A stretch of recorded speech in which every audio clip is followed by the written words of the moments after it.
Let me begin by thanking Emilio Estevez, the producer David Alexandria, and my friend Martin Sheen, who, when I left the White House, became my president.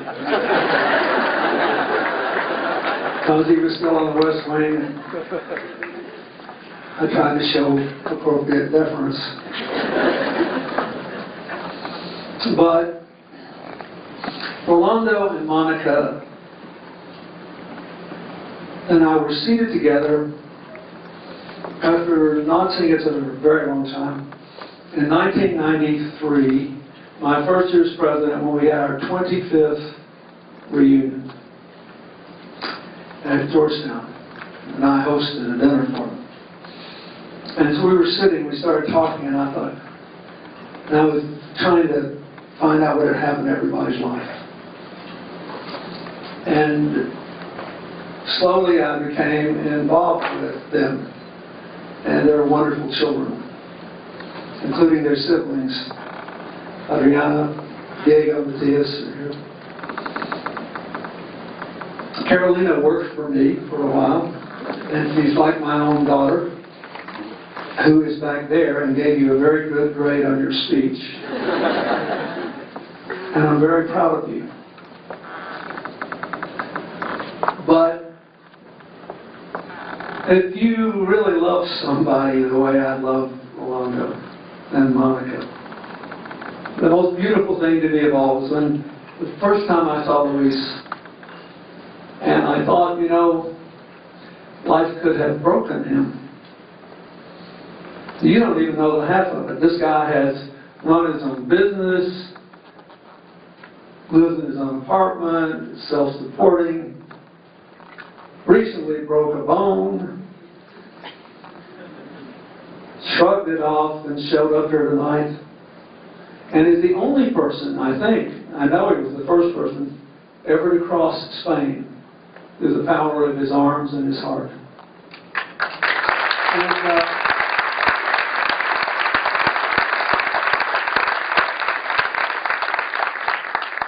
when we think of courage, we normally think of somebody who does some big, brave thing, risks his or her life in the moment of supreme challenge.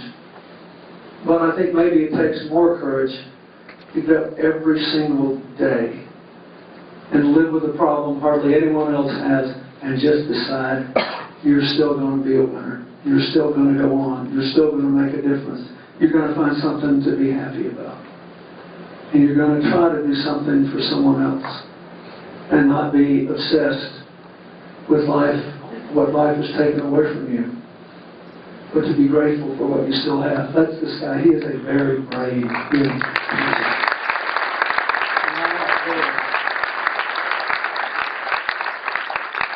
Now, they've already given 700 of these wheelchairs away in Haiti, where I work and where Rolando helps me because he lives part of the year in the Dominican Republic, and he's trying to help me straighten out the power problems there. And I think maybe Donna Karen and some of Haiti's other friends are here tonight. For all of you who helped Haiti, I'm very grateful to you. But when this awful earthquake happened, 200,000 people were killed, but 300,000 were badly injured. You may remember that without any power, they were doing surgery in the middle of the night using vodka for anesthesia and having to saw off limbs to keep people alive. And when I went to work down there, again, I've actually seen, I know it's visible, until you had seen somebody hauled around in a wheelchair, I mean not in a wheelchair, in a wheelbarrow, until you had seen some person, a human being like you, stuck in a shopping cart, until you had seen a person trying to maintain dignity while crawling along on the ground by his or her knuckles. You can't imagine what this little chair will do for $300. It's very sturdy, and I think of practical things. In a poor place, without a lot of sophisticated repair shops, you need something that will last and that can be easily repaired. This is the best bargain you will ever have if you help one or more people to get one of these. And you just heard Carolyn say there are people like this all over the world, huge numbers of them. I spend a lot of my life trying to help get AIDS medicine, malaria medicine, access to education, help farmers grow crops better. It's all irrelevant if you're paralyzed or otherwise immobilized and you don't have a wheelchair. So I thank the people who made this beautiful movie. Orlando has convinced me that I need to make this trip with him.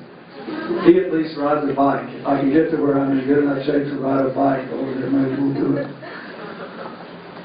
But I want you to know you've done a good thing tonight. And when you see Luis, just remember, there are people like him who don't have parents like his, who don't have siblings like he does, who didn't have 18 years to form their own dreams. But they can still make something of their lives, and in so doing, make ours better. And the fact that this is what they're giving their lives to, I think, merits our support. So I thank you for being here. Thank you again, Martin. Thank you, Emilio, for making this movie. And thank you, all of you, for making my life so much richer, especially you. God bless you all.